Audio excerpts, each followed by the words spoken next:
Hello everyone. So today we are going to discuss the CSAT paper of 2019. So first I will try to cover as much as possible. या जैसे 80 questions होते हैं, so in this video we'll cover all the questions of maths and reasoning. I will try to cover maximum, but जितना हो सकेगा, if not possible तो अगले video में I will discuss the remaining questions. ठीक है. Quant and reasoning questions I am taking up. And one more thing, जो भी क्वेश्चंस होंगे, तीन टॉपिक हैं. एक होगा क्यूबॉइड, क्यूब एंड क्यूबॉइड. एक होगा कैलेंडर के क्वेश्चंस, एक या दो क्वेश्चन. और एक क्वेश्चन होगा वेन डायग्राम का. That I will discuss in another video. ठीक है, जो दूसरी वाली करेंगे उसमें बचे क्वेश्चंस जो इन टॉपिक के होंगे वो तीनों. बाकी everything I will discuss. So let's begin.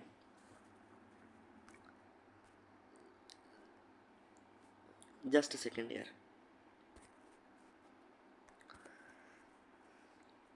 सो देखो, ये था 2019 का. अब स्टार्टिंग में तो इंग्लिश के questions are there, so will directly jump on to the quant and reasoning questions.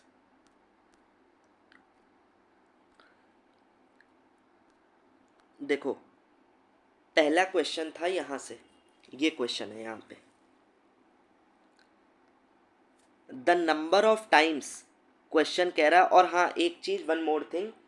First I will just not randomly solve the questions. If you have watched my previous lecture of the CSAT series, तो you must be finding that first I teach the concept, but here also I have taught many concepts also, but here also what I will do, I will try to मतलब tell you the concept कि अगर उस concept पे base PYQ repeat हो then that should be helpful for you. randomly सिर्फ rot solving नहीं करेंगे यहाँ पे. ठीक है.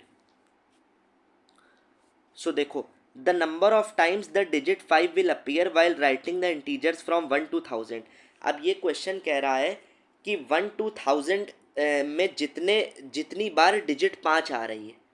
जैसे आप मानो 15 में आएगी, 25 में आएगी, 05 में आएगी, 35 में आएगी, ऐसे ही 995 में आएगी. तो ये कह रहा है 1 से 1000 में how many times the digit 5 will be repeated.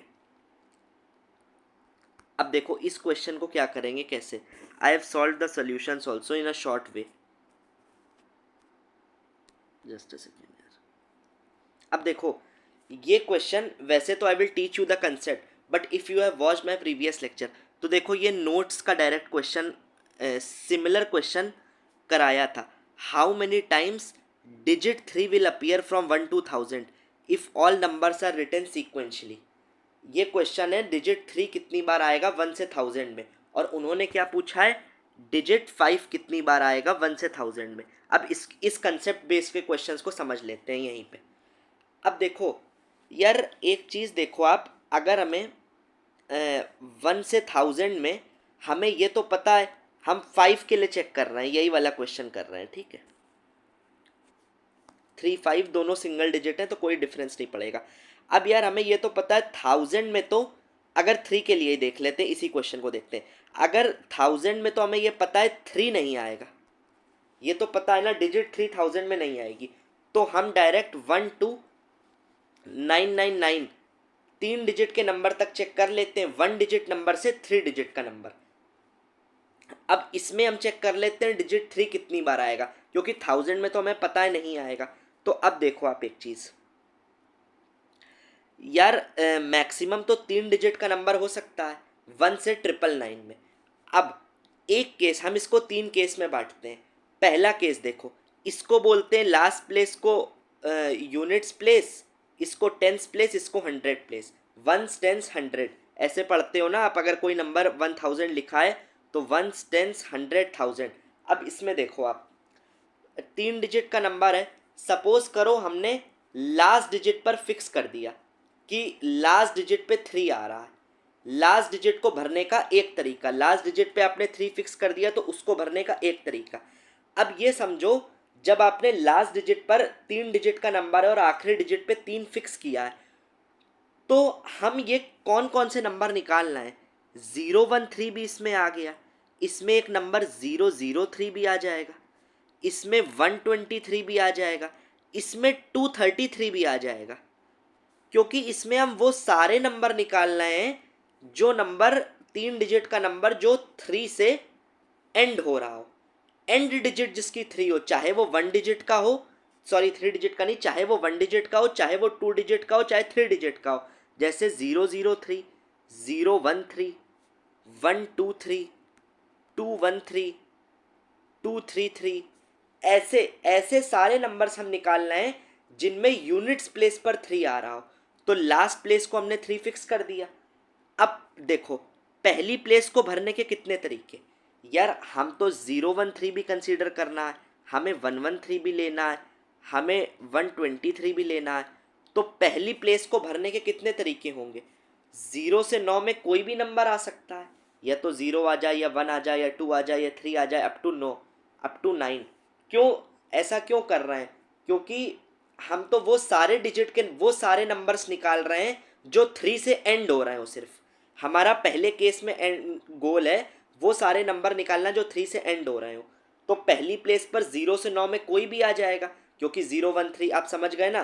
तो पहली प्लेस को 0 1 2 3 4 5 6 7 8 9, पहली प्लेस को भरने के कितने तरीके, 10 तरीके। अब दूसरी प्लेस में भी यार हम तो 003 भी ले रहे हैं, 013 भी ले रहे हैं, 123 भी ले रहे हैं, 233 भी ले रहे हैं।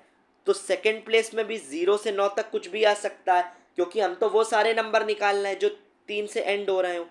तो पहली प्लेस को भरने के 10 तरीके, अगली प्लेस को भरने के 10 तरीके, और आखिरी प्लेस को भरने का एक तरीका, क्योंकि आखिरी पे तो 3 फिक्स है। तो ये कितना हुआ, 10 × 10 × 1, 10 10 जा 100। तो ऐसे कितने नंबर होंगे, 100 नंबर, 100 नंबर होंगे जिनकी लास्ट में जो 3 से एंड हो रहे हो। अब ये हो गया केस 1। अब हम करते हैं केस 2। ये देखो, actually if you have watch the PNC lecture तो आपको ये क्वेश्चन आप डायरेक्ट आंसर कर लिया होगा। अब देखो, अब हम वो सारे नंबर निकालेंगे जो जिनमें सेकंड डिजिट 3 आ रही हो, ठीक है। अब देखो, तो हमने सेकंड डिजिट पे 3 लाना है, तो इसको फिक्स कर दिया हमने। तो इस सेकंड प्लेस को भरने के कितने तरीके, एक ही तरीका होगा। अब फर्स्ट प्लेस को फिर से 0 से 9 तक 10 तरीके, लास्ट प्लेस को फिर से 0 से 9 तक कोई भी डिजिट, तो 10 तरीके। तो 10 × 1 × 10, तो 10 10 जा 100, ऐसे कितने नंबर होंगे, 100। अब एक बार आपने पहले केस में यहाँ पे 3 फिक्स किया, वो सारे नंबर निकाले जो 3 से एंड हो रहे हो। सेकेंड केस में वो सारे नंबर निकाले जिनमें 3 मिडिल में आ रहा हो। अब थर्ड केस में वो सारे नंबर निकाल लो जब 3 यहाँ पे आ रहा हो स्टार्टिंग में। तो अब देखो वो कितने होंगे, यहाँ पे भरने का 3 को फिक्स कर दिया, एक तरीका। अब 0 से 9 तक यहाँ कुछ भी आ सकता है, तो 10 तरीके। फिर यहाँ भी 0 से 9 तक कुछ भी आ सकता है, तो 10 तरीके। तो कितने हो गए, 100। अब 3 केस बन गए, केस 1 केस 2 केस 3, 100 100 100। तो कितने टोटल नंबर होंगे, 100 + 100 + 100 300। Then every single non zero digit will appear 300 times. तो हमने ये क्या निकाला कि 1 से 1000 में तो हमें पता है 3 नहीं आएगा, तो इसको हटा लिया। तो 1 से 999 में डिजिट 3 कितनी बार आएगा, 300 टाइम्स रिपीट होगी, ठीक है। अब देखो, अब क्वेश्चन इन्होंने यही पूछा था। अब इस क्वेश्चन पे आओ, the number of times the digit 5 will appear while writing integers from 1 to 1000। तो कितनी बार है, 300। सीधे आप आंसर भी कर सकते थे। ये देखो, every single non zero digit will appear 300 times, ठीक है। अब ये क्वेश्चन क्यूब का है, तो क्यूब कैलेंडर और Venn diagram, this I will discussed in with another set of questions, ठीक है। अगले वीडियो में सारे कर देंगे, 3 ही क्वेश्चन है बस ऐसे। तो 9th हो गया, 10th। अब हम चलते हैं 11th क्वेश्चन में। अब देखो, ए एंड बी, क्वेश्चन क्या कह रहा है पढ़ना। A and B are 2 heavy steel blocks. If B is placed on the top of A, the weight increases by 60%। अब क्वेश्चन को समझो, A और B 2 ब्लॉक्स हैं, एक ब्लॉक है A और एक है B। अगर B को A के ऊपर रख दिया, जैसे A रखा है, अगर B को इसके ऊपर रखा, then the weight increases by 60%। How much weight will reduce with respect to total weight of A and B if B is removed from A? तो क्वेश्चन कह रहा है अगर ए के ऊपर आपने, अगर एक ब्लॉक ए है उसके ऊपर बी रखा तो वेट 60% से टोटल का इंक्रीज हो जाता है। बट अगर अब ये कह रहा है कितने से वेट रिड्यूस हो जाएगा विथ रिस्पेक्ट टू, किसके रिस्पेक्ट में, टोटल ए एंड बी। अब यहाँ पे समझो जिनको नहीं क्लियर हो कि विथ रिस्पेक्ट टू, जिसके रिस्पेक्ट में निकालना है, कितना वेट रिड्यूस हो जाएगा अगर आप बी का ब्लॉक रिमूव कर दो ए से with respect to total weight of A and B. तो जिसके रिस्पेक्ट में बोला जाता है डिनोमिनेटर में उसी को रखोगे। अब इसको समझो कैसे, just a second, I have solve this question क्योंकि टाइम कम लगे यार, we have to save a lot of time. अब देखो ए ब्लॉक को रखा था आपने, अब सपोज करो ए का वेट था 100, अब ए ब्लॉक था। अब क्वेश्चन क्या कह रहा है, अब क्वेश्चन इज सेइंग कि आपने, just a second, if B is placed on the top of A, weight 60% से इंक्रीज हो गया। तो अगर आपने बी को ऊपर रख दिया तो ए का वेट 100 था, अगर बी को ऊपर रख दिया तो टोटल वेट दोनों का कितना इंक्रीज हुआ, 60 से। तो 100 था तो टोटल कितना हो गया, 160। अब ये कह रहा है how much by weight will reduce.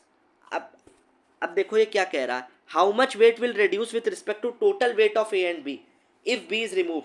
अब यार अगर बी को हटा दोगे तो ए प्लस बी के रिस्पेक्ट में टोटल कितना वेट रिड्यूस हो जाएगा, कितना रिड्यूस हो जाएगा।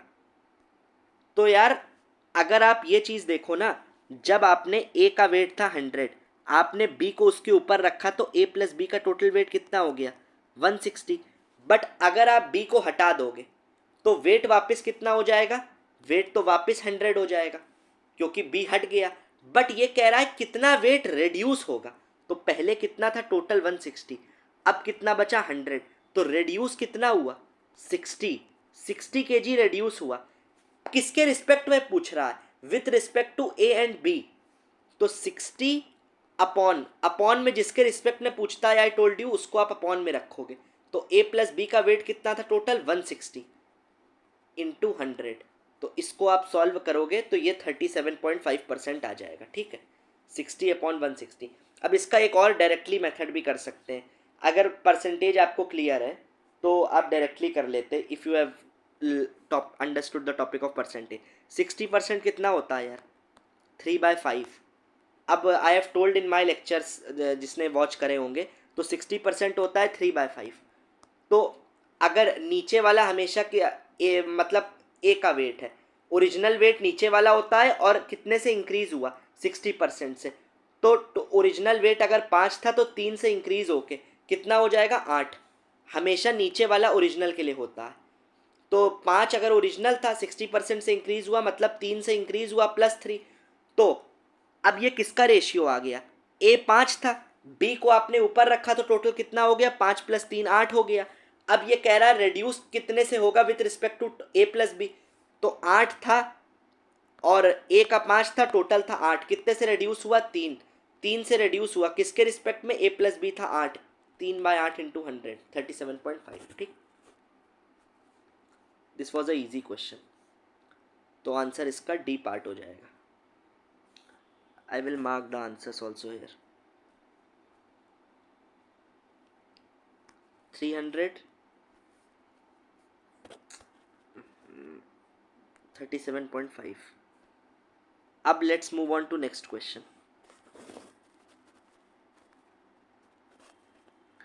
हमने 9, 10th 11th कर लिया, अब 12th पर आओ। कौन कौन से टॉपिक बताएं, क्यूब, कैलेंडर और वेन डायग्राम। इसको, ये कैलेंडर का क्वेश्चन है, तो बस 10th और 12th question will discuss in next video. अब ये देखो 13th क्वेश्चन। वैसे तो if you are watching my lectures तो सिलोगिज्म के theory plus PYQ portion I have completed separately, but अगर आप देखो तो चलो I am solving it, it's a question of syllogism, because if anyone has not watch the lectures तो आप syllogism का ये क्वेश्चन है। अब देखो इसमें कैसे करेंगे, क्वेश्चन पढ़ना यार। सम रैट्स आर कैट्स, इसको यहीं पे कर लेते हैं। सम रैट्स आर कैट्स, कुछ रैट्स कैट्स हैं, ये हो गया रैट, ये हो गया कैट। कुछ रैट्स कैट है, तो ये वाला पोर्शन जितना आई एम डार्किंग वेन डायग्राम, अगर रैट पूरा बड़ा सर्किल है और कैट का अलग सर्किल है तो जो दोनों का कॉमन पोर्शन है ये है सम रैट्स आर कैट्स, इसका एक डायग्राम बन गया। अब सेकंड स्टेटमेंट क्या कह रहा है, सम कैट्स आर डॉग्स, तो ये डॉग्स का है। अब ये वाला जो शेडेड एरिया है कुछ कैट्स इसमें से डॉग है। अब ये कह रहा है नो डॉग इज अ काऊ, तो डॉग और काऊ पे रेस्ट्रिक्शन लगी है। अब जिसने देखा है वीडियो उसको तो पता होगा पॉजिटिव सेंटेंस है दोनों ऊपर वाले और ये निगेटिव सेंटेंस है, but if anyone has not watched I am doing it separately because, तो देखो नो डॉग इज अ काऊ, तो डॉग और काऊ का सर्किल आप अलग बनाओगे, और restriction no dog is a cow मतलब कोई भी डॉग काऊ नहीं हो सकता, तो रेस्ट्रिक्शन दिखाने के लिए इन दोनों पे सेपरेटली लगा दिया हमने। ये लगा देते हैं कि एक दोनों आपस में मतलब काऊ का सर्किल डॉग में एक्सचेंज नहीं हो सकते, ठीक। अब एक चीज देखो, अब हम स्टेटमेंट को हमेशा याद रखना, I am explaining you this concept कि इस सिलोगिज्म के क्वेश्चन में ऐसा हर साल एक क्वेश्चन आता ही आता है कि स्टेटमेंट कंक्लूजन बेस्ड का, तो आप ये याद रखना कि स्टेटमेंट में जो भी दिया है हमेशा हम लोग स्टेटमेंट को ट्रू मानते हैं, 100% ट्रू। स्टेटमेंट में जो भी दिया है जैसे 3 स्टेटमेंट हैं तो इनको कंसीडर करके आप एक डायग्राम बनाओगे, ठीक है। स्टेटमेंट को हमेशा 100% आपको ट्रू मानना है चाहे कुछ भी लिखा हो, और जो डायग्राम आप बनाओगे स्टेटमेंट के बेसिस पर वो जो कंक्लूजन दिए हैं फिर उन कंक्लूजन को आप चेक करोगे उन डायग्राम्स जो बनाए हैं उसके बेसिस पर। अब एक से ज़्यादा डायग्राम भी बन सकते हैं जो स्टेटमेंट है, जैसे इसका एक स्टेटमेंट तो सम रैट्स आर कैट्स, ये वाला डायग्राम पूरा बन गया तीनों को देख के, बट इसका एक डायग्राम और बन सकता है। अगर सम रैट्स आर कैट्स ये बना लो, सम कैट्स आर डॉग्स, ये रैट हो गया ये कैट हो गया, सम कैट्स आर डॉग्स, तो यार इसको ऐसे भी तो बना सकते हो, क्योंकि यार डॉग और रैट पर तो कोई रेस्ट्रिक्शन नहीं लगी है ना। हमारा वो सारे पॉसिबल डायग्राम बनाओ जहां पर हमारा स्टेटमेंट ट्रू हो। देखो सम रैट्स आर कैट्स यहाँ पे ट्रू है, सम डॉग्स आर कैट्स ये वाला ट्रू है, तो रैट्स डॉग्स में भी तो जा सकते हैं, but no dog is a cow, बस डॉग और काऊ में रेस्ट्रिक्शन है, तो काऊ को अलग कर दो, या फिर आप इसको ऐसे बना लो, काऊ का आप ऐसे भी तो सर्किल बना सकते हो, ये काऊ का कर दो, रेस्ट्रिक्शन लगा दो इस पे और इस पे लगी है इन दो पे, बस। तो ये डायग्राम भी है। अब याद रखना, प्लीज़ मार्क माय वर्ड्स, अब आप हमेशा कंक्लूजन जो चेक करोगे वो क्या होता है, कंक्लूजन में आपने जो भी डायग्राम बनाया, सपोज हम पहले वाले डायग्राम को ही लेके चलना है, वैसे तो ऑल पॉसिबल डायग्राम बनाते हैं बट पहले वाले में ही देखते हैं। आपको कंक्लूजन जैसे मानो अगर किसी क्वेश्चन के 3 डायग्राम्स बने 1, 2 और 3, तो आप कंक्लूजन को हमेशा जो भी कंक्लूजन दिया होगा वो अगर किसी एक डायग्राम में भी गलत हो गया तो वो इंडिविजुअली गलत हो गया। मतलब अगर 3 कंक्लूजन दिए, जैसे फर्स्ट कंक्लूजन आप चेक कर रहे हो no cow is a cat, तो जितने पॉसिबल डायग्राम हैं लेकिन अगर किसी एक डायग्राम में भी वो कंक्लूजन गलत जो भी आपने बनाए तो ओवरऑल वो गलत। अब देखो, अब हम चेक करते हैं, no cow is a cat, यार इस डायग्राम में देखो क्या कोई भी काऊ कैट है, काऊ और कैट तो अलग अलग है, तो no cow is a cat, तो इस डायग्राम में तो ये कंक्लूजन क्या हो रहा है, सही हो रहा। बट अगर हम इसका ये डायग्राम बना लें, हम हमेशा वो डायग्राम बनाएंगे जहां पे स्टेटमेंट ट्रू हो, इसका ये भी तो डायग्राम बन सकता है, ये डॉग काऊ का ये बना लें अगर, देखो तब भी हम रेस्ट्रिक्शन तो डॉग और काऊ पर है ना यार, रेस्ट्रिक्शन को I am showing it with yellow, ठीक है, इन दो पर रेस्ट्रिक्शन है ना। स्टेटमेंट तो हमारा अभी भी ट्रू है, देखो कैसे, सम रैट्स आर कैट्स येलो वाला पोर्शन सही है, सम कैट्स आर डॉग्स ठीक है ये वाला portion, no dog is a cow ये वाला पोर्शन, तो यार काऊ रैट्स और कैट में इन तीनों में तो कोई रेस्ट्रिक्शन नहीं है ना, तो ये आपस में हो सकते हैं। तो हम अभी चेक क्या कर रहे हैं, पहला कंक्लूजन, पहला कंक्लूजन हम जो चेक कर रहे हैं no cow is a cat. यार देखो हमारे पास 2 डायग्राम बन गए ना, आप ये देखना यहाँ पे, एक डायग्राम ये वाला बन गया एक डायग्राम ये बन गया ये वाला। तो no cow is a cat पहले में तो सही है, पहले डायग्राम में no cow is a cat सही है, बट पहले में सही है बट दूसरे में गलत है। और हमने अभी क्या बताया, अगर कंक्लूजन एक में भी गलत तो गलत, तो अगर एक में भी गलत तो गलत। तो अब देखो, तो no cow is a cat second वाले में गलत हो रहा है, इसलिए ये गलत, इंडिविजुअली गलत। अब no dog is a rat, dog और रैट पहले वाले में तो यार ठीक है, पहले वाले में कोई भी डॉग रैट नहीं है, डॉग और रैट का सर्किल आपस में अलग है। बट दूसरा वाला डायग्राम देखो, इसमें तो डॉग और रैट आपस में मिक्स हो सकते हैं ना, क्योंकि स्टेटमेंट तो अभी भी ट्रू है, ये भी डायग्राम बनेगा। अगर ये बन गया तो यहाँ गलत हो गया, तो एक में सही एक में गलत, तो इंडिविजुअली कंक्लूजन गलत। अब ये कह रहा थर्ड डायग्राम चेक करो, सम कैट्स आर रैट्स। यार सम कैट्स आर रैट्स इसमें सही है, सम कैट्स आर रैट्स इसमें भी सही है, और वैसे भी सम रैट्स आर कैट्स हैं, तो सम कैट्स आर रैट्स सही हो गई, क्योंकि आपस में दोनों ओवरलैप कर सकते हैं।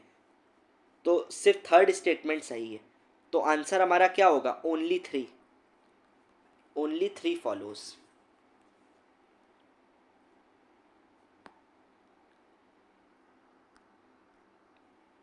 पहला गलत, दूसरा गलत, तीसरा सही, तो आंसर होगा, अरे सॉरी स्टेटमेंट में नहीं, कंक्लूजन में। ठीक है, अब इस क्वेश्चन में आओ, number of parallelogram that can be form from a set of four parallel lines. यार देखो, that can be form from a set of four parallel lines intersecting another set of four parallel lines. मतलब कह रहा है अगर चार parallel line दी हुई हैं, तीन चार, और एक सेट दिया है एक दो तीन चार। Let me make it clear, ये वैसे पीएनसी का क्वेश्चन है। देखो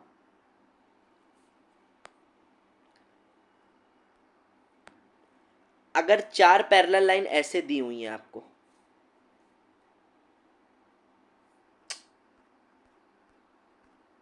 जस्ट अ सेकेंड,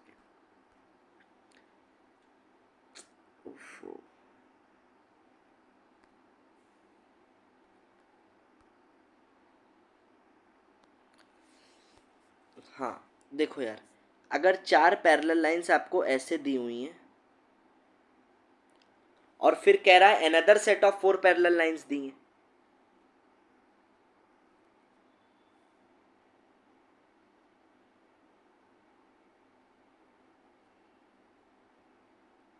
ठीक है। अब देखो यार, वन टू थ्री फोर ये ले लो, और इसको ले लो one dash two dash three dash four dash, चार पैरेलल लाइन हॉरिजॉन्टली, चार वर्टिकली। अब ये क्वेश्चन कह रहा है कितने पैरेललोग्राम आप बना सकते हो। तो यार पैरेललोग्राम तो हमेशा, जिसको हम यहाँ से मार्क कर रहे हैं, ये एक पैरेललोग्राम बना, एक पैरेललोग्राम ये बना, एक पैरेललोग्राम ये बनेगा, एक ये बनेगा। देखो यहाँ पे देख लो, ये बना, कोई भी, ये देखो एक ये पैरेललोग्राम, एक ये पैरेललोग्राम। तो यार आप या कोई भी, जैसे ये दो लाइन ली आपने और ये दो लाइन ली, तो इससे एक ये पैरेललोग्राम, एक ये पैरेललोग्राम, एक ये पैरेललोग्राम।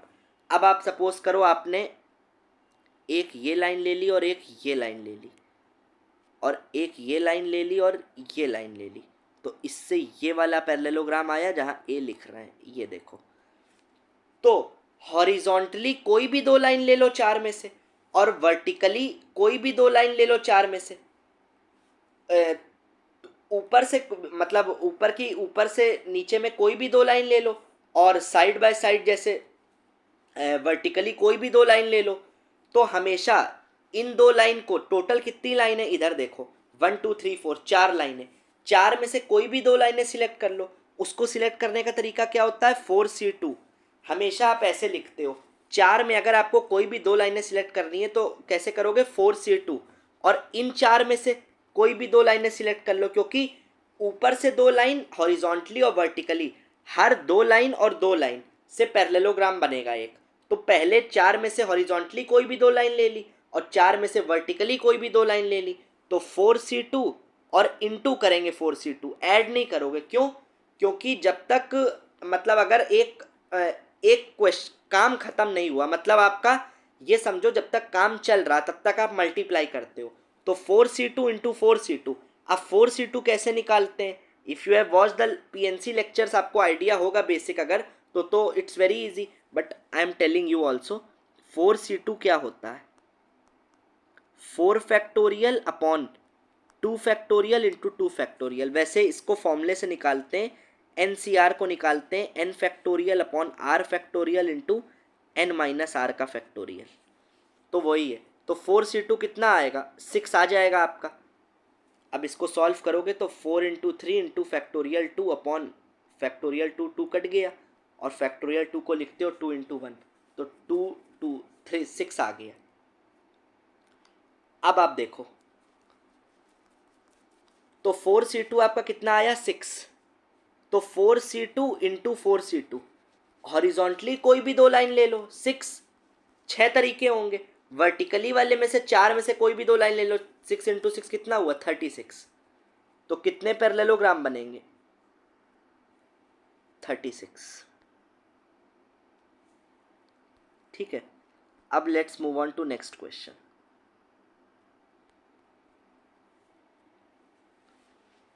अब ये क्वेश्चन देखो, in a school every student is assigned a unique identification number.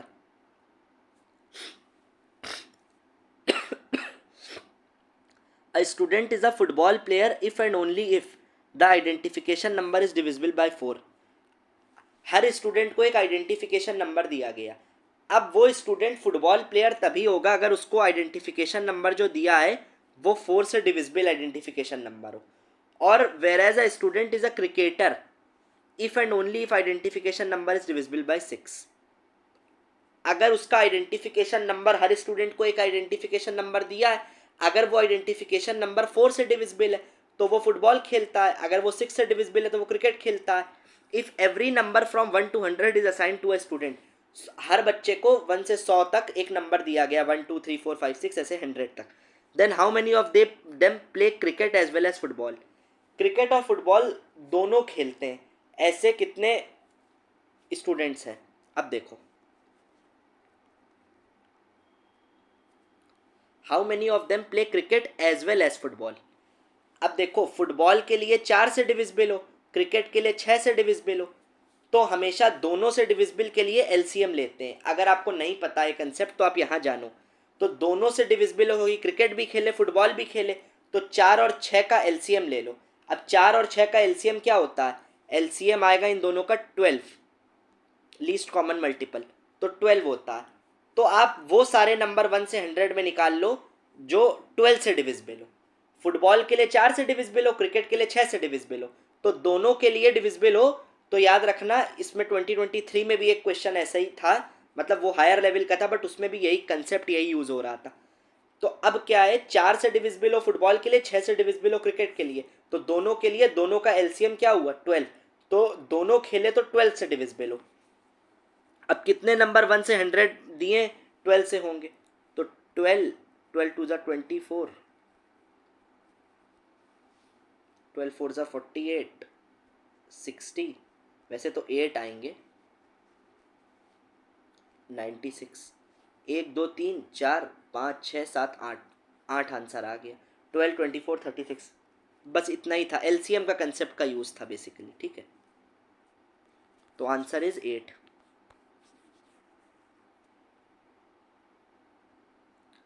अब ये क्वेश्चन देखो, when a runner was crossing the 12 kilometre mark she was inform that she had completed only 80% of the race. जब एक लड़की ने, एक लड़की sorry runner, gender is not given, जब एक रनर है उसने 12 किलोमीटर की कोई मतलब 12 किलोमीटर रेस का मार्क क्रॉस करा, सपोज करो यहाँ से स्टार्ट किया था और यहाँ पहुँच गई, तो इतने में उसने अभी तक 12 किलोमीटर कवर किया। तो उसको बताया गया कि आपने 80% 80% ऑफ द रेस कवर कर ली है। तो how many kilometre was the runner suppose to run. तो वही पूछा है कि टोटल रेस कितने किलोमीटर की थी। अब देखो it's a very easy question. जब उसने 80% कवर कर लिया, जब 12 किलोमीटर कवर करा तो उसको बताया गया आपने 80% रेस कवर करी है। 80% कितना होता है? वैसे तो होता है यार 4/5, ठीक। तो उसको ये बताया गया कि आपने 4/5 यूनिट्स की रेस कवर कर ली है, और 80% कितना होगा ये देखो 4/5, तो 4/5 यूनिट्स इज 12। मतलब आपने, अगर टोटल रेस 1 यूनिट हो सकती है हमेशा, टोटल आप 1 लोगे, अगर यूनिट्स में लो तो मतलब 1, और फ्रैक्शन में लो तो 1, और अगर परसेंट में लो तो 100। तो 100% रेस में 80% कवर कर ली, तो 80% की वैल्यू कितनी है? 80% की वैल्यू है 12, हमसे पूछिए 100% की वैल्यू। तो आप वैसे भी निकाल सकते हो इसको, चलो हम दोनों तरह से सॉल्व कर देते हैं। वैसे तो it's very easy question, but देख लो, अगर 80% है 12, तो 1% कितना होगा? 12/80। पूछा है टोटल रेस कितने की होती है? 100%। तो ये यूनिटरी मेथड का कंसेप्ट है, 12/80 इंटू 100। 2 4 8, 2 5 4 3, 15 किलोमीटर। तो 100% रेस 15 किलोमीटर। बट अगर आप इसको परसेंट से ना करके फ्रैक्शन से करते हो, तो देखो 80% कितना होता है? 4/5। तो 4/5 यूनिट की वैल्यू कितनी दी है? 12। आप 12 यूनिट, 12 किलोमीटर।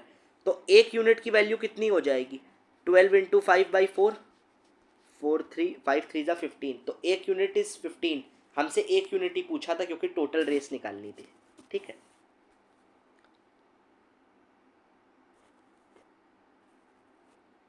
इसका आंसर 8 था, इसका 15 किलोमीटर हो जाएगा, बी पार्ट। अब देखो next question. Raju has ₹9,000 with him and he wants to buy a mobile handset, but he finds that he has only 75%। Raju के पास 9,000 रुपीज हैं, ठीक है, और उसको एक मोबाइल हैंडसेट लेना है, बट वो फाइंड करता है कि उसके पास मोबाइल जितने का है, ये जो 9,000 रुपीज़ उसके पास है और उसको एक मोबाइल लेना है, बट उसको जब वो खरीदने सपोज करो पहुंचता है, तो उसको पता चलता है कि उसके पास जो अमाउंट मोबाइल खरीदने के लिए चाहिए, ये उस अमाउंट का 75% ही है उसके पास, ठीक है। He finds that he has only 75% of the amount required to buy the handset. Handset खरीदने के लिए सपोज करो ₹X चाहिए, ₹X का हैंडसेट है, तो वो उसको पता चलता है कि उसके पास सिर्फ 75% ऑफ, जितने का हैंडसेट ₹X का है अगर, तो उसके पास 75% ऑफ अमाउंट है, तो 75/100 इंटू एक्स। बट उसके पास अमाउंट है कितना? 9,000। तो आप सपोज करो हैंडसेट अगर है, सपोज करो वाई रुपीज़ का हैंडसेट है, तो उसको पता चलता है दुकान पहुंचने पर उसके पास 75% ऑफ वाई है, तो 75/100 इंटू वाई। बट उसके पास है कितना? 9,000। हैंडसेट जितने का है उसका 75% उसके पास है, बट है कितना? 9,000। तो दोनों इक्वेशन को इक्वल कर दो, तो यहां से वाई की वैल्यू निकाल लो, तो वाई की वैल्यू आएगी 12,000। मतलब हैंडसेट कितने का है? वाई कितना आई? 12,000 आएगी। तो हैंडसेट है 12,000 का, बट उसके पास है कितने? 9,000। तो क्वेश्चन देखो आगे, देखो क्या लिखा है, ये याद रखना, वाई की हैंडसेट कितने का है? 12,000 वी हैव कैलकुलेटेड। अब देखो, बट ये क्वेश्चन कह रहा है therefore he borrows 2,000 from a friend. 2,000 rupees उसने एक फ्रेंड से बोरो करे, तो हैंडसेट है 12,000 का, उसके पास है 9,000, उसने बोरो कितने करे? 2,000 और, तो अब कितने हो गए उसके पास? 11,000। हैंडसेट तो वो अभी भी नहीं खरीद पाएगा। अब देखो आंसर हो जाएगा A part, Raju still does not have the enough amount to buy the handset, क्योंकि यही सही होगा, Raju has exactly same amount, ये तो गलत हो गया क्योंकि उसके पास कम है। तो आप चेक कर लेना, डी पार्ट चेक करो, Raju has enough amount to buy handset and he will have 1,000 with him after buying the handset. नहीं यार, ये तो तब होते ना अगर उसके पास 13,000 रुपये होते, तो वो 12 का हैंडसेट ले लेता, तब भी 1,000 बच जाते, बट यहाँ तो 11 ही 1,000 है, 1,000 कम है, ठीक है। तो ए ऑप्शन करेक्ट हो जाएगा। अब let's move on to next question.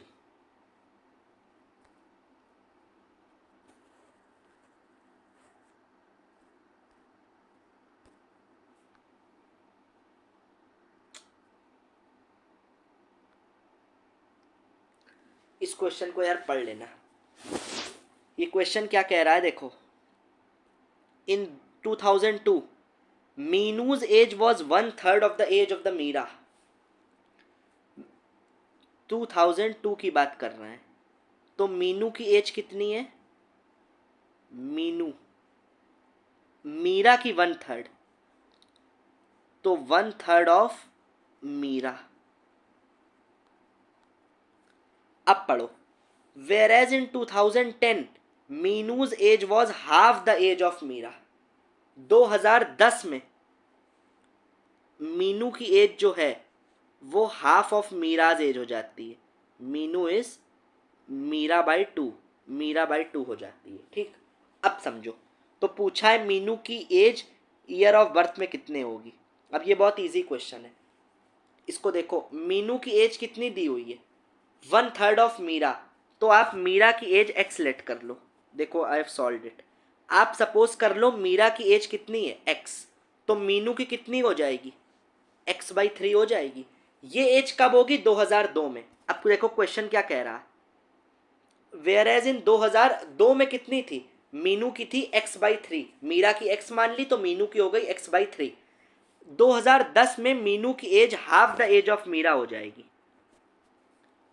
अब देखो यार, 2002 दिया था, 2010 कितने साल का डिफरेंस है? +8। तो यार जो भी एज होगी उनकी, मान लो मीनू की एज पहले 2002 में x/3 थी, मीरा की x थी तो मीनू की x/3 थी, बट 8 साल बाद मीनू की प्रेजेंट एज कितनी 2010 में कितनी हो जाएगी? x/3 तो रहेगी जितनी थी, प्लस 8 साल और बढ़ भी तो जाएगी। तो मीनू की एज अभी कितनी हो गई? x/3 + 8। मीरा की एज 2002 में कितनी थी? x मानी थी हमने, मीरा की x थी, 8 साल बाद कितनी हो जाएगी? x + 8। बट अब क्वेश्चन में क्या कह रहा है? अब क्वेश्चन पढ़ना, क्वेश्चन में इट इज सेइंग, हमने तो ये निकाल लिया, बट क्वेश्चन कह रहा है इन 2010 मीनू की age half the age of Meera हो गई।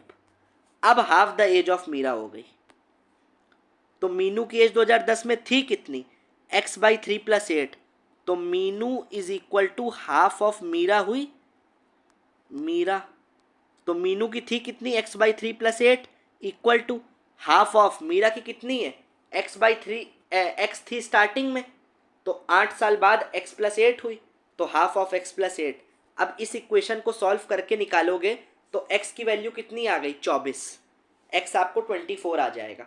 तो x अगर आपका 24 आ गया तो आप एक चीज़ देखो, आपको x मिल गया कितना? 24। तो ये किसकी एज हुई? मीरा की एज। अब पूछा क्वेश्चन में क्या गया है? मीनू की एज ईयर ऑफ बर्थ में।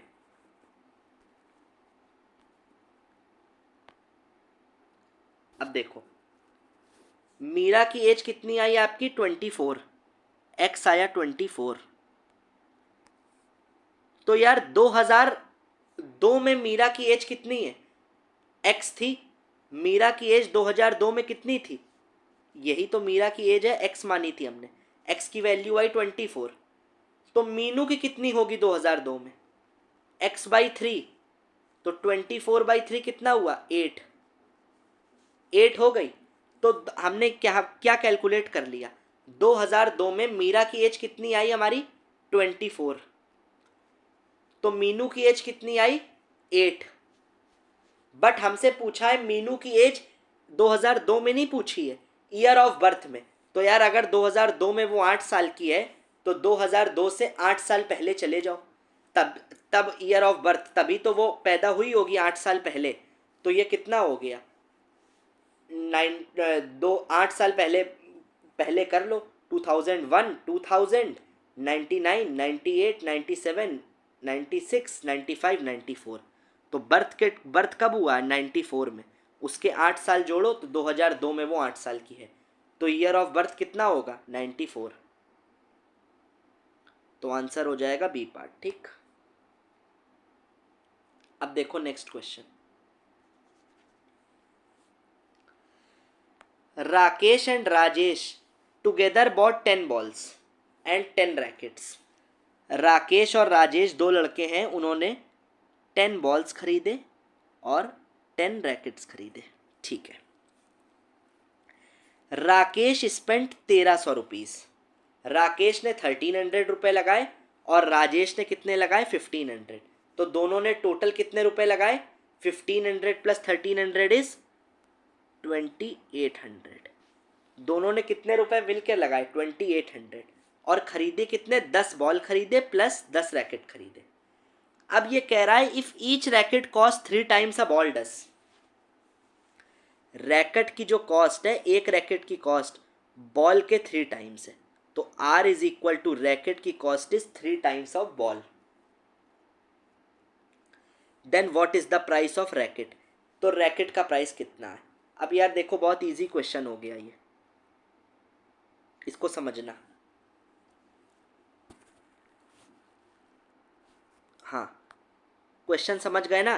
दोनों ने, राजेश और राकेश दो लड़के हैं, दोनों ने 10 बॉल और 10 रैकेट खरीदे और राकेश ने 1300 रुपये स्पेंड करे, राजेश ने 1500 करे, तो दोनों ने कितने रुपीज़ स्पेंड करे 2800। और एक रैकेट की कॉस्ट 3 टाइम्स ऑफ बॉल है, तो यार 10 बॉल और 10 रैकेट दोनों ने खरीदे तो कितने रुपीज़ लगे 2800। बट R की वैल्यू कितनी है 3B, तो R को यहाँ सब्सटीट्यूट कर दो, तो R is equal to 3B करोगे तो 30B, तो 10B प्लस 30B ये कितना आया 40B इज इक्वल टू 2800। तो B की वैल्यू 70 आ गई। ये 70 क्या है, ये B की वैल्यू, इसको आप समझो। ये 70 जो आया है ये आया है एक बॉल का प्राइस, बट टोटल उसने कितनी बॉल ली थी 10 बॉल्स, तो 10 इंटू 70 कितना हुआ 700। तो बॉल्स कितने की ली उसने 700। टोटल दोनों ने कितने रुपीज़ स्पेंड करे 2800। तो अगर 700 की बॉल ली है 2800 में, तो रैकेट कितने के लिए होंगे 10 रैकेट 2100 के, 10 रैकेट 2100 के। और पूछा है एक रैकेट कितने का, तो एक रैकेट होगा 2100 अपॉन 10, 210 रुपीज़ का। समझ गए ना। तो 210 रुपीज़ का बी पार्ट है इसका आंसर। इसका आंसर हो जाएगा सी पार्ट। अब इस क्वेश्चन को पढ़ना, ये बहुत कॉमन सेंस का क्वेश्चन है। In a conference out of total 100 participants 70 are Indians. अगर 100 लोग हैं तो 70 उसमें से इंडियंस हैं, ठीक है। If 60 of the total participants are vegetarians, इसमें से 60 वेज हैं,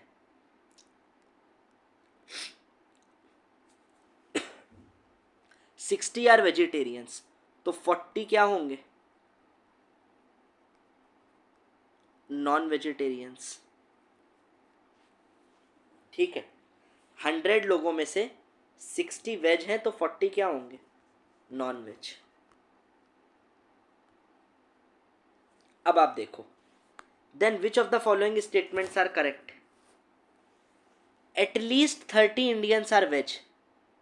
यार ये क्वेश्चन 100 लोग थे, उसमें से 60 अगर वेज हैं तो 40 नॉन वेज होंगे, ये तो कन्फर्म है, इतना श्योर हो। अब ये कह रहा है एटलीस्ट 30 आर वेजिटेरियन, एटलीस्ट मतलब कम से कम 30 वेजिटेरियन होंगे। तो यार अगर हम ये ले लें 30 इंडियन वेजिटेरियन होंगे, तो इस क्वेश्चन को आप समझना, एटलीस्ट 30 वेजिटेरियन होंगे, ये स्टेटमेंट ट्रू है कि नहीं। यार वेजिटेरियन टोटल है कितने 60 हैं, तो अगर आप ये ले लो कि 30 इंडियंस वेजिटेरियन हैं कम से कम, तो 10 नॉनवेज होंगे, ठीक है ना। आप इसको समझ रहे होगे। Let me try to explain you again. ये क्वेश्चन कह रहा है कि 100 लोग हैं, उसमें से 70 इंडियन हैं, तो 30 क्या होंगे नॉन इंडियन होंगे, 30 नॉन इंडियन। अब उसमें से एक दो कंडीशन दी है, Indian non Indian vegetarian non vegetarian. But अब ये जो कह रहा है जस्ट अ सेकेंड, अब पहला स्टेटमेंट कह रहा है कि आपको 30 इंडियंस आर वेजिटेरियन, एटलीस्ट 30, कम से कम 30 तो वेजिटेरियन हो, 30 से ज़्यादा भी हो सकते हैं। तो क्या ये स्टेटमेंट ट्रू है, यार देखो ये स्टेटमेंट ट्रू है, अब कैसे इसको समझना, ये लॉजिक को समझना है यहाँ पे।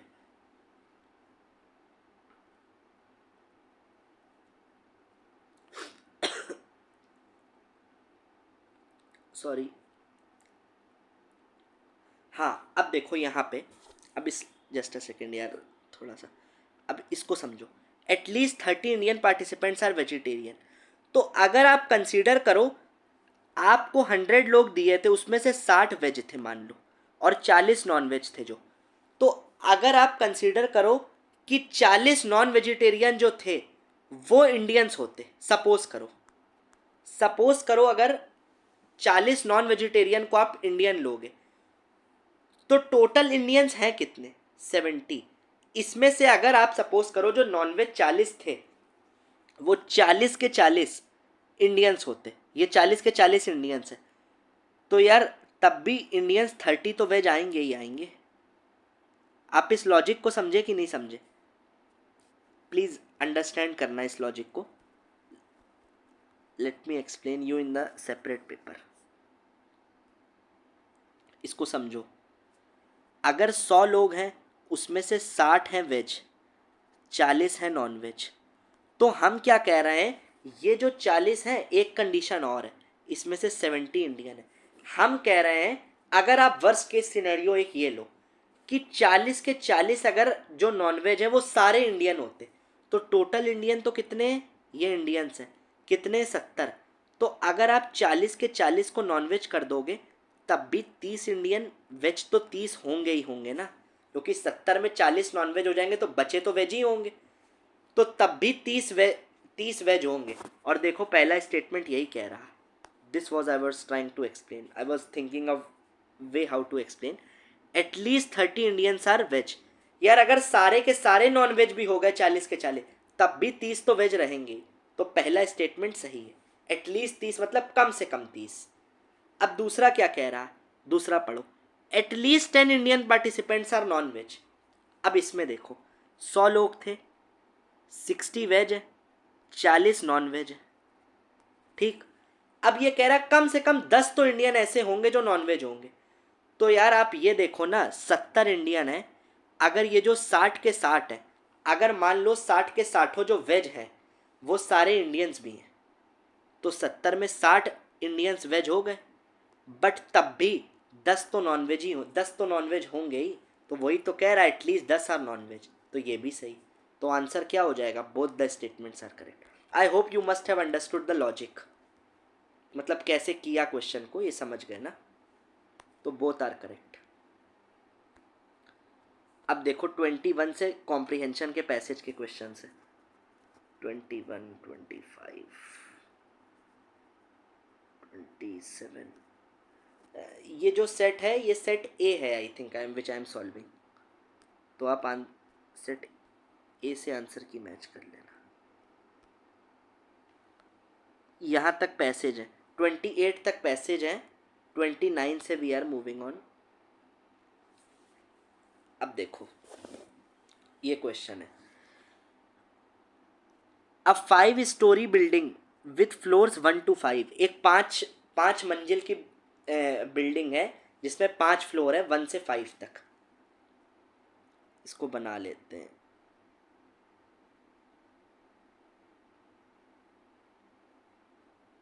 ठीक।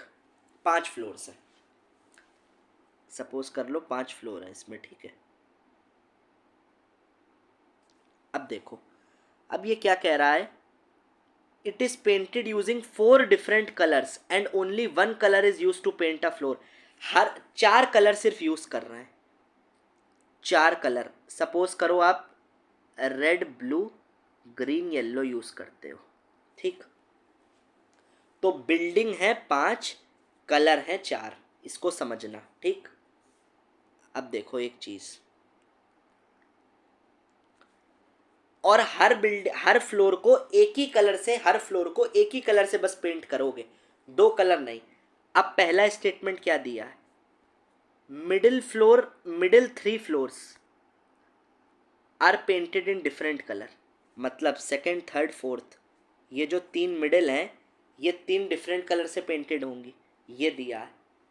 दिया नहीं है, consider the following statement, the second और फोर्थ फ्लोर, अगला स्टेटमेंट है सेकेंड और fourth are painted in different colour, ठीक।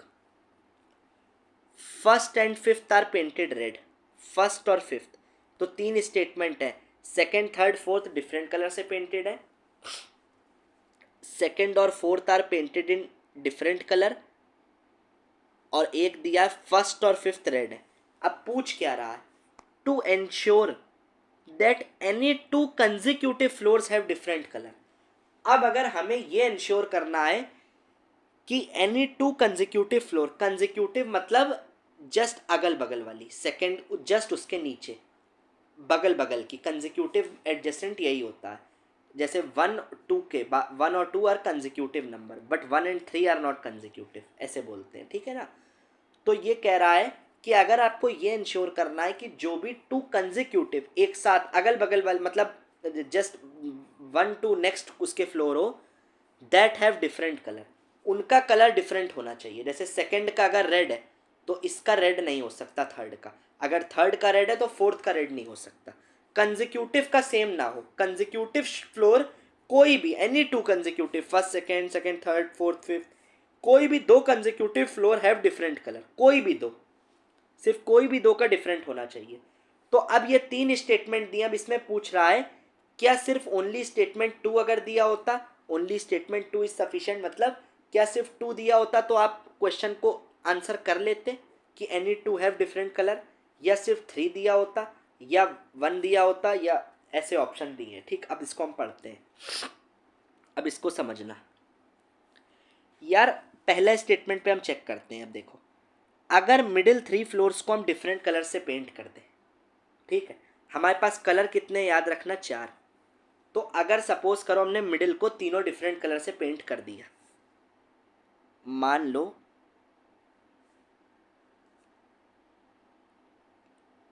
ब्लू ग्रीन येलो से कर दिया, middle three floors are painted in different colour.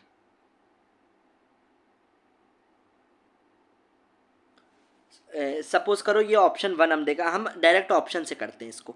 Only statement two is sufficient कह रहा है, क्या सिर्फ स्टेटमेंट टू दिया होता तो आप आंसर कर लेते, तो हम पहले टू को देख लेते हैं ना डायरेक्ट, हम वन को क्यों देख रहे हैं, हम टू को देखते हैं डायरेक्ट। क्या ओनली स्टेटमेंट टू से आंसर हो जाएगा। अब देखो स्टेटमेंट टू क्या दिया है, पढ़ना है इसको यार। I am going a bit slow because I have to explain, वरना तो I don't want that I should rush, क्योंकि कंसेप्ट समझ आना चाहिए, लॉजिक समझो तभी आप वहाँ ऐसे सोच पाओगे क्वेश्चंस में। द सेकेंड, और नाउ तो difficulty of C set is also bit raised, इसलिए अब पहला स्टेटमेंट टू क्या सिर्फ दिया, पढ़ो, second and fourth floor are painted in different colour.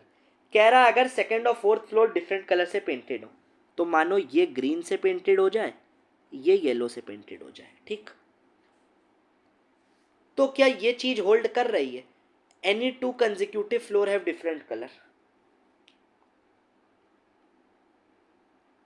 यार हमारे पास कलर तो चार ही हैं। अब देखो हमारे पास फ्लोर कितनी बच गई, हमारे पास फ्लोर बच गई तीन, तीन बच गई ना। और कलर अगर चार में ग्रीन येलो दो यूज हो गए तो कलर कितने बचे, दो। और फ्लोर कितनी बच गई, अगर सेकंड स्टेटमेंट को आप देखते हो, सेकंड और फोर्थ को आपने डिफरेंट कलर ग्रीन और येलो से पेंट कर दिया, तो चार में दो कलर तो चले गए, बचे कितने कलर, दो कलर। फ्लोर कितनी बची, तीन। बट यार हर फ्लोर पर एक ही कलर यूज हो सकता है, तो आप श्योरिटी से तो नहीं कह सकते हो। मान लो इसमें अगर आपने रेड यूज कर लिया, ठीक है, आपके पास चार कलर थे, red blue green yellow, green yellow use हो गए, रेड मान लो आपने फर्स्ट में रेड यूज कर दिया, तो अब थर्ड और फिफ्थ में तो आप दोनों में ब्लू कर नहीं सकते, तो सिर्फ स्टेटमेंट टू से आंसर नहीं हो रहा है, तो स्टेटमेंट टू से सिर्फ नहीं होगा, तो ये गलत। अब देखो अब अगला क्या कह रहा है, थर्ड। तो पहला ऑप्शन गलत, आप समझ गए ना क्यों, क्योंकि कलर कम बच रहा है, फ्लोर ज़्यादा बच रही है, और कंडीशन ट्रू नहीं हो रही है। Any two consecutive floor have different colour होना चाहिए, बट नहीं होगा ऐसा।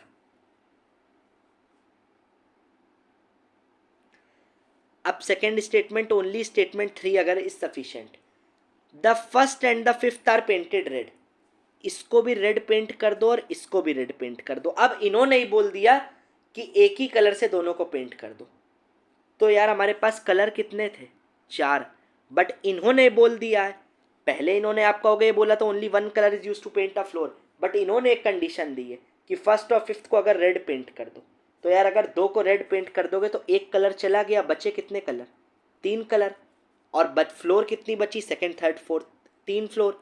तो 3 कलर 3 फ्लोर, तो सब में एक कलर लगाओगे। मान लो ग्रीन ब्लू येलो लगाया, तो ये कंडीशन अब होल्ड कर रही है। Any two consecutive have different, देखो सेकंड और थर्ड में डिफरेंट है, या थर्ड और फोर्थ में देख लो डिफरेंट है, या फर्स्ट और सेकंड में भी डिफरेंट है। हमें तो एनी टू में चाहिए ना, कोई भी दो। तो अब ये तो स्टेटमेंट 3 से सिर्फ आंसर हो जाएगा ये क्वेश्चन। ये सिर्फ स्टेटमेंट 3 से आंसर हो जाएगा ये क्वेश्चन।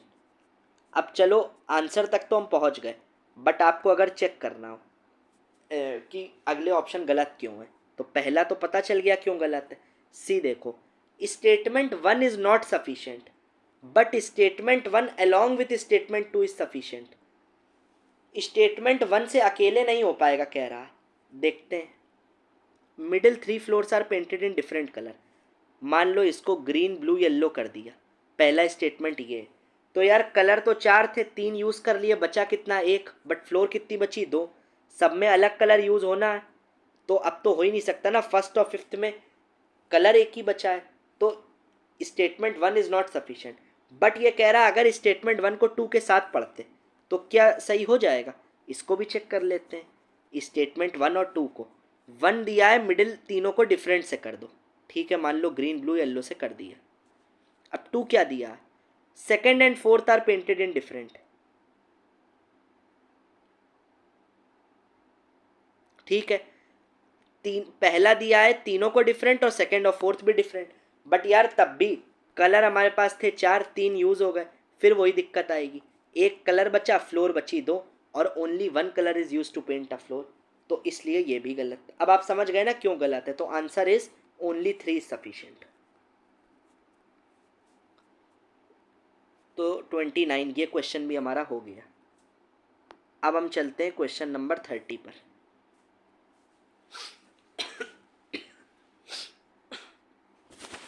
अब देखो, P Q and R are 3 towns. The distance between P and Q is 60। ठीक है, पी और क्यू के बीच की डिस्टेंस है 60। ठीक, whereas distance between P and R is 80। P और आर के बीच है 80। Q is in the west of P. Q जो है वो पी के वेस्ट में। अगर पी यहाँ है तो पी का वेस्ट क्या हुआ? ये क्यू।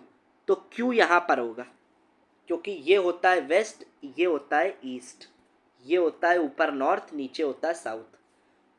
तो अब ये क्वेश्चन क्या कह रहा है? पी क्यू के बीच की डिस्टेंस आप याद रखना कितनी है? 60। पी आर की 80।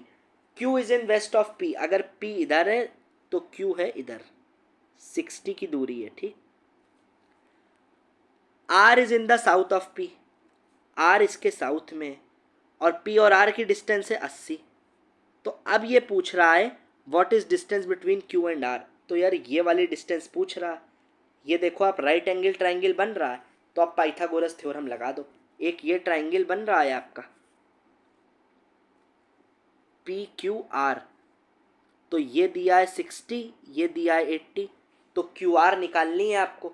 ये क्या हो जाएगी क्यू आर? अगर आप देखो तो क्यू आर आपकी हो जाएगी, पाइथागोरस लगाओ। पाइथागोरस थ्योरम क्या कहती है? हाइपोटेन्यूज का square is equal to perpendicular का स्क्वायर प्लस बेस का स्क्वायर। ये है परपेंडिकुलर, ये है बेस, तो हो जाएगा 80 स्क्वायर प्लस 60 स्क्वायर। ये क्या हो जाएगा? Q R. तो ये कितना हो जाएगा? 100 का स्क्वायर। अब इसको calculate, I have calculated it, let me show you.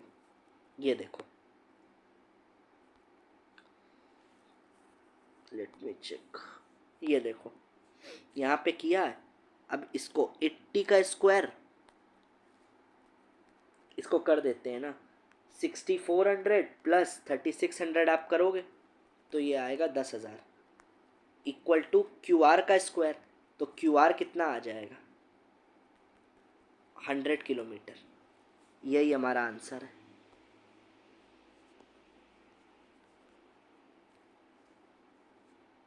ये देखो क्यू आर कितना हो गया, ठीक है।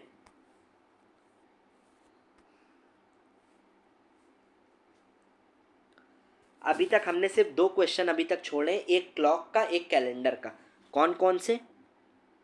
10 और 12, और एक आई एम लीविंग, ये वेन डायग्राम से करेंगे बिकॉज 3 टॉपिक बताए थे। 31, ये 3 अभी हटा लो।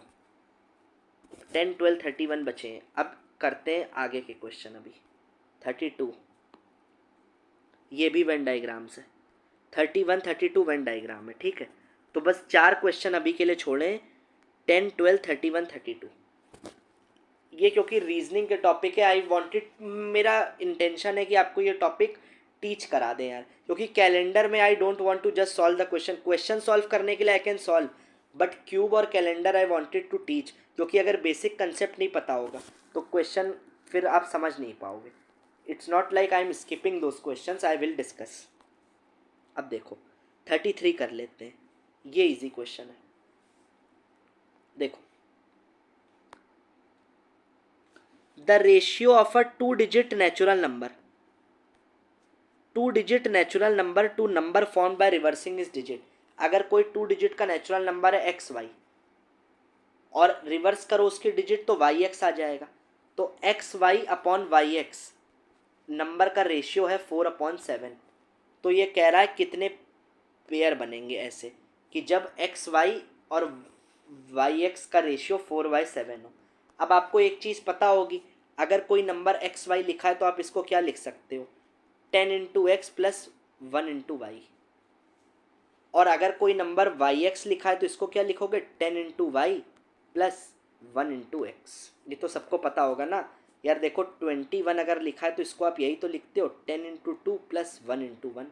अगर कोई नंबर लिखा है 23 तो इसको एक्सपेंड करोगे तो यही तो होता है, 10 इंटू 2 प्लस 3 इंटू 1, तो ये आ जाता है 20 प्लस 3 23। तो बस वही क्वेश्चन कह रहा है। अब इस क्वेश्चन को हम देख लेते हैं। अब तो ये बहुत इजी क्वेश्चन हो गया। 33 I think I have not solved it. Yes I have solved it. अब देखो, अगर कोई नंबर है एक्स वाई तो उसको लिखोगे 10x प्लस वाई, और उसका रिवर्स वाला नंबर है वाई एक्स तो उसको लिखोगे 10y प्लस एक्स। अब 10x plus Y upon 10y, इन दोनों का रेशियो दिया है 4:7। तो जब इसको सॉल्व करोगे आप क्रॉस मल्टीप्लाई करके, तो x और y का रेशियो आ गया 1/2। x अपॉन वाई क्या आ गया, 1/2। तो अब ये पूछ रहा है ऐसे कितने पेयर बनेंगे जब ये वाला x अपॉन वाई 1/2 आएगा, मतलब X Y upon Y X आएगा 4/7। अब देख लो यार, एक हो सकता है x को 1 y को 12 21, x को 1 y को 2 रखो 12, और 21 इसको रिवर्स, इन दोनों को निकाल लो। 12/21 कितना आता है, 3 4 ज़ा 12, 3 7 ज़ा 21। एक आएगा 2 4 ले लो, x को एक बार 1 लो तो y अगर 2 ले लो, x को 2 लो तो y 4 ले लो, x को 3 लो तो y को 6 ले लो, x को 4 लो तो y को 8 ले लो। 2 4 6 8, तो कितने पेयर बने, 12 21 24 42, रिवर्स हो रहा है देखो 36 4 8। बस इसके बाद तो 5 5 तो नहीं लोगे ना, क्योंकि सेम फिर हो जाएगा। तो 4 पेयर बनेंगे, तो आंसर इसका क्या हो जाएगा, 4। अब अगला क्वेश्चन देखो, it's also an easy question. In an examination A has score 20 marks more than B. A के कितने आए, बी से 20 ज़्यादा, A is equal to B plus 20। ये इक्वेशन बन गई। अब ये कह रहा है B, if B has scored 5% less marks than A. तो सपोज करो अगर ए के कितने भी हैं, ए के जितने भी 100% मार्क्स हैं अगर, तो बी के उससे 5% कम है, तो कितने 95%। बी के कितने आए, 95% ऑफ ए। अब बट ए के कितने आए थे, बी प्लस 20, तो ए की वैल्यू यहाँ उठा के रख दो, तो क्या हो जाएगा, b is equal to 95/100 into A की जगह रख दो b plus 20। This also I must have solve. ये देखो, a अगर b प्लस 20 आए बी के आए 95%, 5% ए से कम, मतलब ए के अगर 100 आए तो बी के 95% आए, तो 9 और ए की जगह रख दिया बी प्लस 20, तो बी की वैल्यू यहाँ से निकाल लो। तो बी की वैल्यू सॉल्व करने पर आएगी ये 15 9 ये 15 20, तो आएगी ये 380। और हमसे यही पूछा था क्वेश्चन में, देखो क्वेश्चन में क्या पूछा था, क्वेश्चन में पूछा था बी के total marks, then how much as B scored, 380 आ गया। ठीक,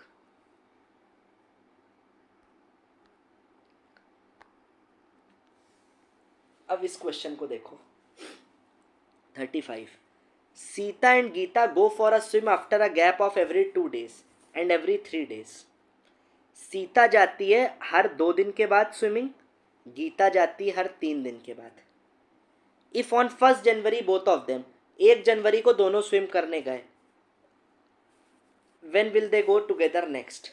तो मानो सीता जाती है, अगर सीता 1 को गई, सीता के लिए सिर्फ कैलकुलेट कर रहे हैं, तो 1 को गई तो अगली बार कब जाएगी, 2 दिन बाद, सेकंड और थर्ड को नहीं जाएगी, फिर कब जाएगी, 4 को जाएगी, फिर 5 6 को नहीं 7 को जाएगी, 8 9 को नहीं 10 को जाएगी, 11 12 को नहीं 13 को जाएगी। गीता कब कब जाएगी, 1 को दोनों गए, अब गीता के लिए कर रहे हैं, 3 दिन बाद 1 को गई, 2 3 4 को नहीं जाएगी, 5 को जाएगी, 6 7 8 को नहीं जाएगी, 9 को जाएगी, 10 11 12 को नहीं जाएगी, 13 को जाएगी। अब पूछा क्या है, when will they go together next, 13 को एक साथ जाएंगे, 1 के बाद 13 को जाएंगे, तो आंसर क्या हो जाएगा, 13 जनवरी, दैट इज डी पार्ट। ठीक है,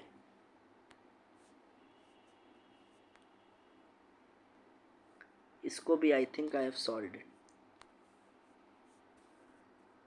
ये देखो, इसको भी सॉल्व किया हुआ है।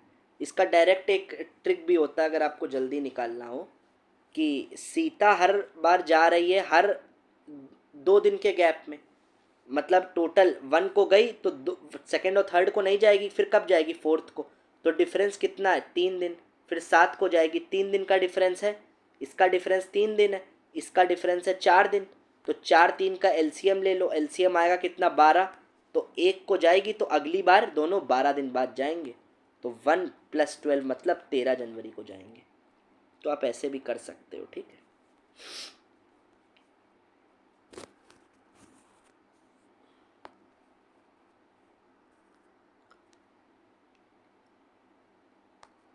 अब 36 क्वेश्चन, यार we are keeping the video, I am keeping the video till 35 questions पे रखते हैं। ठीक है, फिर बचे जो 35 to 80 हैं, I will try to cover all the possible, और वो जो 4 बचे हैं उनको I will cover in the next video. ठीक है, थैंक यू।